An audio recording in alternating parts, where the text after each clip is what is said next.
देखें, ये तमाम तर जो चीज़ें हैं आपके सामने, ये बड़ी वाज़ेह हैं। कोई इसका अगर गलत असर लेना कि शायद कोई पीटीआई के लिए नरमी है या कोई डील चल रही है, मुख्तलिफ लोग खबरें लगाते हैं। खान साहब इस पे बड़ा नाराज़ हैं कि क्यों ऐसी बात की जा रही है कि मैं ईद के ऊपर बाहर आ रहा हूँ। पेरोल की भी कल कोई खबर चला रहा था, तो कोई खान साहब की रिहाई वाला सीन जो है इन अदालतों के जरिए नज़र नहीं आ रहा, जिसके लिए खान साहब ने एहतजाज की तहरीक का ऐलान किया है। उनका दिल यही होगा सियालकोट के अंदर कि ठीक है जी, इनको खेलने दें, ये इलेक्शन जो है इसके अंदर जलसे भी करें, सारा कुछ करें, लेकिन फॉर्म 47 तो हमने नहीं बनाना है ना। तो बात तब होगी कि जब इसका फेयर रिजल्ट आएगा। उसकी आप दूसरी मिसाल आप देख लें कि 9 मई के केसेस के अंदर जिस तरह फैसला दिया गया है। मैं वाज़ह कहना चाहता हूँ कि खान साहब ने कहा है कि मैं किसी सूरत भी डील नहीं करूँगा। मुल्क की खातिर अगर बात करने के लिए कोई आमादा है तो वो आए अडयाला जेल में मुझसे बात करे। यानी ये अब इख्तियार सारा खान साहब के पास है। उनके पास इख्तियार है कि कोई बात करेगा तो खान साहब आगे बढ़ेंगे और मुल्क की खातिर, जिसमें वो कह रहे हैं कि 3 वजूहात की बुनियाद के ऊपर मैं बात करने के ऊपर आमादा हुआ हूँ। और वो 3 वजूहात, नंबर 1 ये है कि भारत के साथ हमारी कशीदगी स्टिल जारी है, किसी वक्त वो फिर बूदी वार कर सकते हैं। दूसरी, उन्होंने कहा कि पाकिस्तान के अंदर अमन की सूरत हाल जो है, दहशतगर्दी जो है वो जिस तरह बढ़ती जा रही है। और तीसरा, मुआशत का उन्होंने जिक्र किया कि इकॉनमी जो है वो तबाह हो चुकी है। तो इन 3 वजूहात की बुनियाद के ऊपर मैं बात करने के लिए आमाद हूं, लेकिन इससे कोई ये ना समझे कि मैं कोई मेहनत कर रहा हूँ, समाजित कर रहा हूँ। मुल्क की खातिर मैंने ये बात की है। और अगर कोई मुल्क की फलाह चाहता है या कोई वो आप खुद दावे करता है कि हम मुल्क के खैरखवाह हैं, तो फिर उसके अंदर कदम बढ़ाएं। और ये जो नून लीग या दीगर जितनी जमातें हैं, कोई इनसे बात नहीं होगी। इमरान खान साहब ने इसकी बिल्कुल सख्ती से तरदीद की है।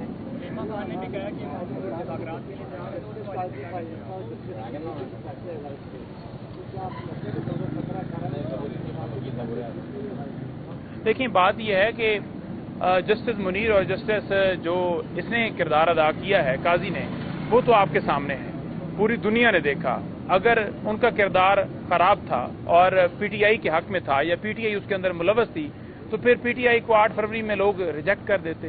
तो ये एक आपको क्लियर वाज़े नजर आता है।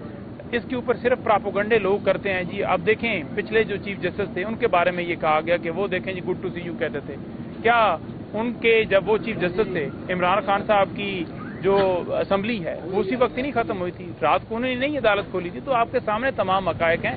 इमरान खान के दौर में अदलिया की आज़ादी इस तरह से थी कि 2014 के अंदर जो धरने थे उस पर जो FIRs हुई थी वो भी उनके दौरे हुकूमत के अंदर ख़त्म नहीं हो सकी, आज तक चल रही हैं। तो आप दूसरी तरफ देखें कि शरीफ खानदान हो, जरदारी हो, उनके तमाम केसेस डील के तहत ख़त्म कर दिए गए हैं। ये होता है लीडर जो चाहता है कि पाकिस्तान का निज़ाम जो है वो चले जहाँ पर इंसाफ का मुआशरा कायम हो। कोई भी मुआशरा वो तबाह हो जाता है जब वहाँ रूल ऑफ लॉ नहीं होता, मोरालिटी नहीं होती।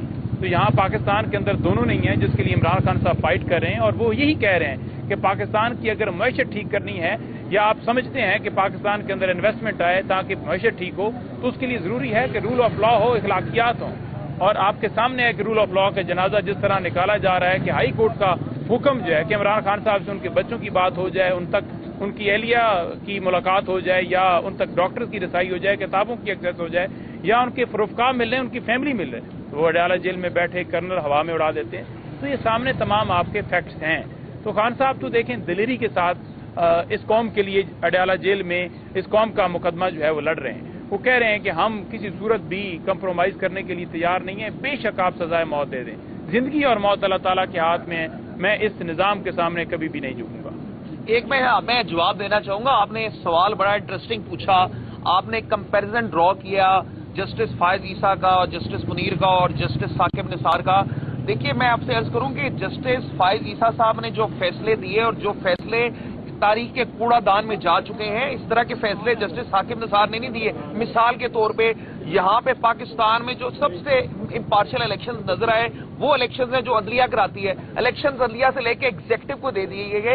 एग्जेक्टिव असल में गवर्नमेंट के मतहत होती है, यानी गवर्नमेंट खुद ही इलेक्शन करा रही थी और उन इलेक्शन में रिगिंग तो होनी थी। दूसरा, जिस अंदाज में बल्ले का निशान लिया गया पीटीआई से, तारीख में इसकी मिसाल नहीं मिलती। तीसरा, जितनी ह्यूमन राइट्स की वायलेशन इस दौर में हुई और 12 पिटीशन लगाएंगी सुप्रीम कोर्ट में, फायज ईसा साहब जस्टिस रिटायर्ड फायज ईसा के सामने क्या हुआ उनका, तो इन चीजों को मिलाया नहीं जा सकता।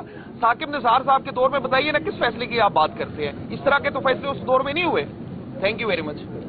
ہمارے وکلاء کو موقع دیے. فائنل آرگومنٹس جب ہوتے ہیں اس کا ایک موقع دیا جاتا ہے فائنل آرگومنٹس کے لیے, موقع ہی نہیں دیا گیا. اور یہ پہلی دفعہ نہیں ہوا, یہ عمران خان صاحب کے کیسز میں پہلے بھی ہو چکا ہے. توشہ خانہ 2 کی آپ کے سامنے مثال ہے, جج ہمایوں دلاور نے اس وقت کیا.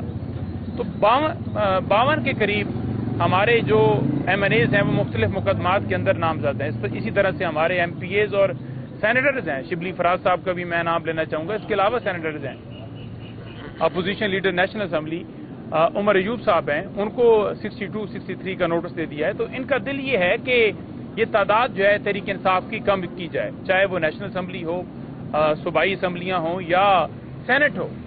تو تعداد کم کرنے کی وجہ کیا ہے؟ پہلی وجہ یہ ہے کہ جن لوگوں نے 26ویں ترمیم کے اندر ووٹ نہیں دیا, ان کی نہیں مانی, وہ غصہ ہے.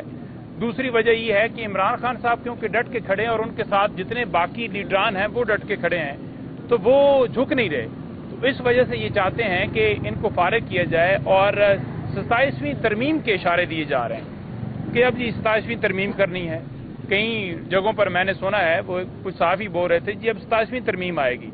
تو آپ یہ جتنی ترمیمیں کر رہے ہیں جو آپ نے پہلے ترمیمیں کی ہیں, دیکھیں مولا علی علیہ السلام کا قول ہے کہ کفر کا نظام جو ہے وہ چل سکتا ہے لیکن ظلم کا نظام نہیں چل سکتا. آپ جو مرضی ہے کر لیں.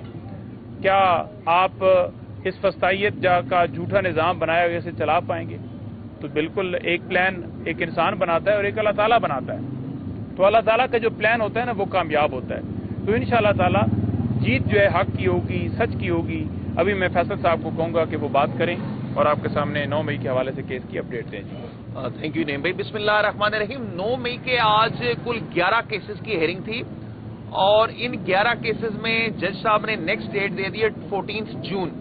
جہاں تک آج کی کارروائی کا تعلق ہے تو اس میں بہت سے ملزمان کو بھی کاپیز ملنا باقی ہیں.